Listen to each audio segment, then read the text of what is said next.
Saguaro Boys.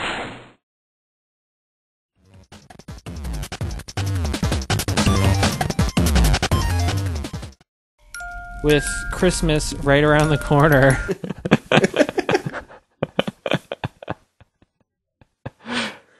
But they're not even going to be out for this Christmas. I'm saying in the holiday spirit, we're going to give our Christmas 2013 a year around the corner. In the spirit of Christmas, since Chris wants to shit all over my party. Just a realist, that's all. We're each going to talk about our top 5 most anticipated releases of the first half of 2013. That is a mouthful. Yeah, that's a lot of precursors. We would probably have just done of 2013, but they pretty much don't announce anything past the next few months. Yeah. Or at least not confirmed. Yeah, So, and plus stuff changes so much that...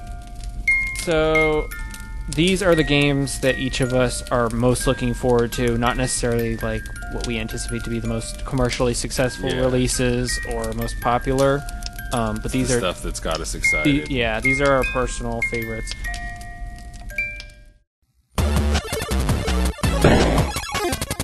My number 5 in my list is BioShock Infinite. I own and have played BioShock 1, and it's a pretty good game. I never beat it. It kind of lost my interest eventually. Yeah, the only time I played it was with you. Yeah. I never actually got it myself. I never even played the second one. It's a good game though. I heard mixed things about number 2, but this one looks like it takes kind of similar gameplay, and then everything is just like awesome. I just like the whole design of the game is like how it's kind of set in the old, but it's future. It's kind of steampunky, and there's like giant robot bird, and it looks really cool, and it's super colonial, patriotic looking stuff. That one, I'm sure there's a lot of people that are excited for that. I'm sure. But it looks like it takes the series in a different enough direction to where it really livens it up, and it's not just more underwater shit with big daddies and all that same stuff. It is exciting. Where is it actually going with it though? Like, it's a floating like flying city. Oh, really? It's like the same thing. Instead of underwater city, it's a flying city. Interesting. Like a utopian city that goes wrong. My number 5 is actually Dead Island Riptide. I was a fan of the first Dead Island game. I know that it got a little repetitive sometimes with the whole killing zombies, and pretty much every new area you go to, there's somebody looking for you to do something for them or help out their friends. Yeah. But I thought the story itself was decent enough to keep my interest. I actually found myself going back to play it more. And the second one takes place after the first, obviously, but it has all the characters from the first. So spoiler alert, they all survive. Yeah, I heard that you can carry your saved characters over into this new one, apparently. Yeah. And they actually add a character who is like a melee expert or something like that. I don't know. But so it takes place after the first one, like pretty much right after the first one, still in this whole apocalypse scenario. In paradise. Yeah. So you just end up on another island, I think. I don't know. I know very little about that one. I'm pretty sure you just end up on another island because of a storm. I just saw a bunch of pictures of like stormy jungle places. So I mean, I'm looking forward to it. Hopefully, it's not more of the same, but they at least made it better. I hope. My number 4 is Aliens: Colonial Marines. That's a shooter, which granted looks kind of generic, but it's a little bit. It's based in the Aliens universe, and it takes place. It actually takes place within the timeline. I think it's after Aliens, Alien 2, and it's after they've left, after Ripley and everybody have left the planet, and it's like I think the group of Marines that goes in to make sure that all the aliens are gone or something. So they're cleaning it all up. It looks really cool because it's basically it's got local co-op. It's a multiplayer shooter. That would be nice. And it's got all the cool stuff from Aliens. Well, when I saw that was actually getting released, I thought we had just watched the movie recently. Yeah. Like we started watching the movies again. And I thought that was going to be an interesting one because I saw that. I was like, oh, that all looks familiar. And they're big on making everything accurate. Like you actually go to places from the movie and you can see the aftermath of what they look like afterwards. It's got the same guns and the little boop. Yeah. tracking device thing. Yeah, I saw it said that it had the flamethrowers Same sound and effects. everything. Yeah. It looks pretty cool. Yeah. I'm excited for that. My number 4 is actually Watch Dogs. You're the one who first sent me the trailer for it. And I forgot to put it on my list because I forgot it existed. I know. When I thought about it, I was like, oh, I completely forgot about that one because I've never heard anything else about it.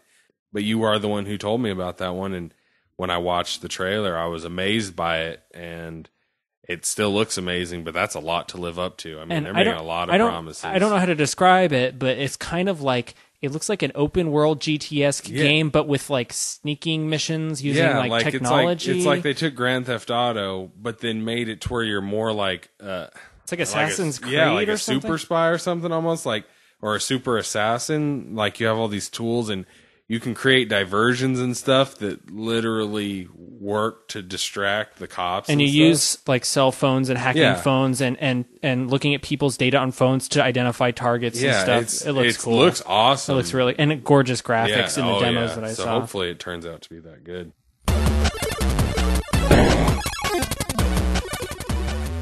Number 3 for me is The Last of Us. The Last of Us is by Naughty Dog and Sony Computer Entertainment. Which that surprised me, that it was Naughty Dog. I was telling you about this. It's very Uncharted looking. Me. Last of Us is the kind of post-apocalyptic... Well, I didn't know that Naughty Dog had done Uncharted either until you told me that, because all I think about with Naughty Dog is Crash Bandicoot. Yeah. It looks like it's along the same vein as Uncharted, like kind of a linear, like... exploring and puzzle solving, but also with combat. They claim it's very, very different, so I've yet to see that in the gameplay trailers, but even if it was exactly the same as Uncharted, but with just like a different setting, I would still I've never played Uncharted, so I mean, I know that it looks similar and everything, but yeah, everything I've seen for The Last of Us, it does look awesome, because again, it relies heavily on sneak, and you have to actually think. Like, it's almost like puzzle solving all throughout it. You got to figure out how to get to certain areas, and you got to be careful because there are other people out there that want to do you harm. My number 3 is actually State of Decay, which we talked about in another video. It's that open world zombie apocalypse survival game where it's not super realistic, but it's realistic, but not too realistic. It's kind of survival oriented. Yeah, and there's just, it's mainly survival, which is pretty awesome, and it has a lot of customization and weapons and all that stuff.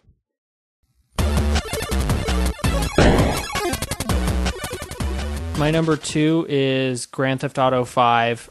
I think for somebody to not put this on their list would be a little silly. I mean, that's probably going to be the big release of, if not the whole year, at least the first half. Every time a Grand Theft Auto comes out, it's a big fanfare, and that's obviously by Rockstar. They haven't announced a date for that yet, but they say Q2 of 2013, so it's going to be probably before June, maybe May. Yeah, the website just says spring of 2013. There's not a lot to say about that. It's going to be awesome. It's going to be cool. 4, I was kind of let down by. It took itself way too seriously in a series where everything is supposed to be kind of tongue-in-cheek, so I'm hoping they go back to being a little more goofy with this one. The main character was more serious and moody, but the surrounding characters were just as silly as normal, like Brucey and everyone. There's just something about 4 that didn't really click completely with me. Like, I had to force myself to finish it, but it looks, at least so far, like 5 is going to try to correct a lot of those things. With 4, though, I bought the expansions, the Lost and the Damned expansion. I heard those were good. The Ballad of Gay Tony expansion, and I enjoyed both of them a lot, and I do find myself going back and playing them, so... My number 2 is actually The Last of Us, so we already talked about that. Nothing. Fucking A, man.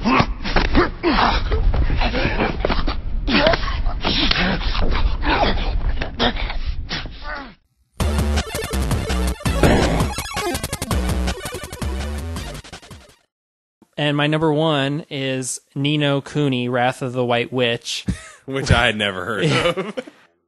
Basically, it's a classic RPG with really gorgeously rendered anime style Studio Ghibli style graphics. It's like the whole game looks like a Studio Ghibli movie. They kind of have everything outlined, and that sort of, it's not really a cel shaded look, but it looks hand drawn. I was going to say, I was going to ask you if that's what it was. If it looks awesome. It came out almost a year ago now in Japan, and it got like rave reviews. So I'm excited about that. I'm a huge Studio Ghibli fan. Anybody who's into, My Neighbor Totoro or Princess Mononoke or Spirited Away or any of the million amazing movies they've made, it basically looks like an RPG version of one of their movies, and it's got its own unique plot, and the cutscenes are all hand-drawn cutscenes by Studio Ghibli. It's going to be pretty cool. And my number one's Grand Theft Auto. So you sound so excited you about one up to me, though. It depresses me that my number 2 and number 1 were your number 3 and number 2, so...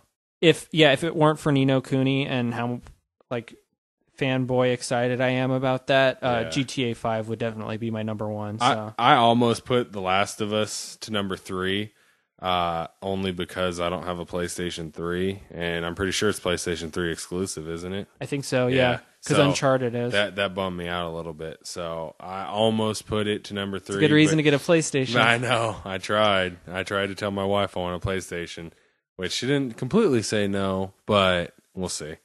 So I had 5 other games that were going to potentially be on my list. I won't go through all of them, but my 2 most notable runners-up were Tomb Raider, because they're doing the kind of rehash of that series where they're kind of breathing new life into it. They shrunk the size of her tits, and they're trying to make it a little more serious. Those were a tactical disadvantage, by the way.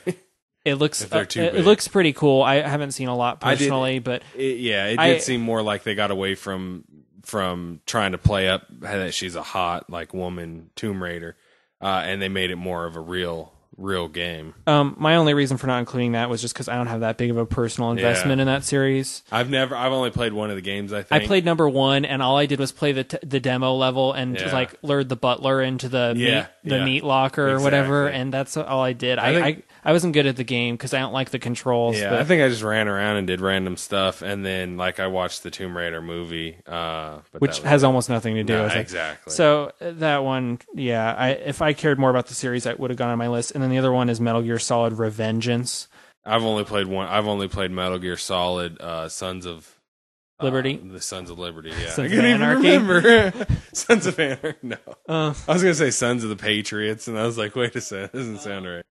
BioShock was on my runner-up list. Like I said, I'm interested in it, but I've never really been into the series that much. One that I am actually really excited for is Lego City Undercover. I forgot about GTA with Legos. Yeah, it just seems because every other Lego game up until now has been associated with a movie or a series or something like that. Yeah. So like Lego Star Wars and everything. That would probably Indiana be my Jones. number 6. And then I did have a third one. And it's only because I'm a fan of the show, The Walking Dead Survival Instinct.